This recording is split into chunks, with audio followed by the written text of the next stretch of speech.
Assalamualaikum warahmatullahi wabarakatuh. Apa kabar semua teman-teman? Jumpa lagi bersama kami di channel Kang Teknik ya. Pada kesempatan video kali ini kita bertemu dengan kulkas SAP 1 pintu. Untuk keluhannya itu katanya tidak dingin ya. Informasinya seperti itu ya. Oke, langsung saja tanpa berlama-lama. Seperti biasa untuk pengecekan kulkas kita pastikan dulu apakah kompresornya itu hidup atau enggak ya teman-teman. Oke, langsung saja kita hidupkan. Oke, di sini untuk kompresor sudah hidup. Sudah ada getaran ya untuk di bagian kompresor. Selanjutnya untuk di bagian evaporator sudah ada suara desis ya. Namun di sini untuk di bagian ujung kapilernya itu tidak ada dingin sama sekali ya. Harusnya pada saat start awal itu sudah terasa dingin ya. Kalau misalkan kita hidupkan biasanya seperti itu. Namun di sini tidak ada dingin sama sekali. Ada kemungkinan apabila ada suara desis di area evap terus tidak ada dingin sama sekali, ada kemungkinan itu freonnya habis ya teman-teman. Ini ada suara desis namun tidak dingin, bisa dipastikan freonnya ini habis.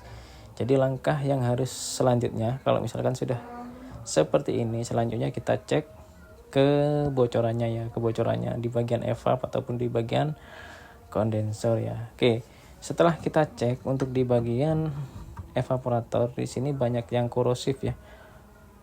Nah ini untuk di bagian evap sudah banyak korosif. Kita cek dulu di bagian evaporator ya. Nah ini setelah dimatikan sehari semalam ya. Kemarin saya suruh matikan karena besoknya mau saya perbaiki. Nah ini setelah dimatikan itu muncul oli ya di beberapa titik. Nah ini adalah salah satu indikasi kebocorannya. Jadi kalau misalkan ada kebocoran biasanya itu diiringi dengan ada oli ya seperti ini ya. Nah ini adalah oli di beberapa titik untuk di area evaporator. Nah solusinya kalau misalkan seperti ini itu nggak perlu dilas ataupun ditambal. Solusinya kalau mau diperbaiki supaya awet yaitu dengan cara diganti ya evaporatornya.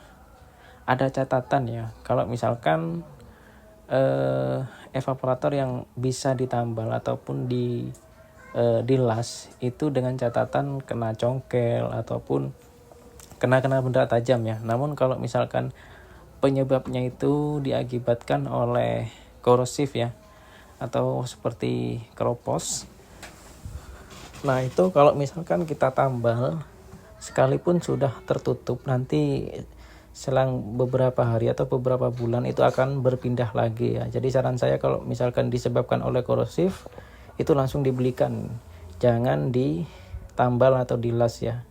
Oke, di sini setelah saya sudah memastikan evaporator bocor, saya konfirmasi ke orangnya, langsung diganti ya evaporatornya. Nah ini evaporator sudah kita las. Nah ini evaporator baru ya, saya belikan evaporator baru. Cara pembeliannya itu bisa diukur ya, panjang lebarnya itu diukur dulu sebelum membelikan evaporator yang baru ya. Oke, untuk evaporator sudah kita las. Nanti saya sepilkan ya untuk evaporatornya.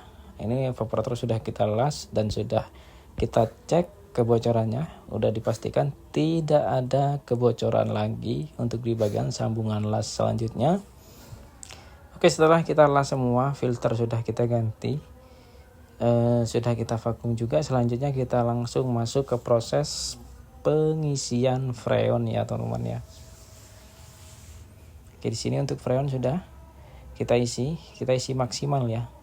Nanti sampai berapa naiknya? Ini naiknya sampai 80 psi. Di sini untuk pengisian freon saya lakukan kondisi keadaan kompresor mati ya. Nanti untuk penambahannya itu bisa dilakukan pada saat kompresor hidup ya teman-teman.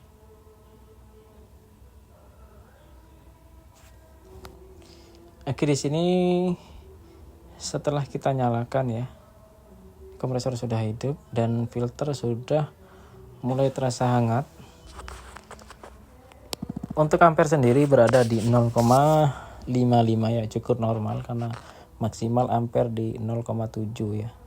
Nah ini tekanan sudah berada di angka 15 psi, dan sekarang kita akan coba cek seperti apa kondisi evaporatornya setelah dilakukan pengisian selama 15 menit.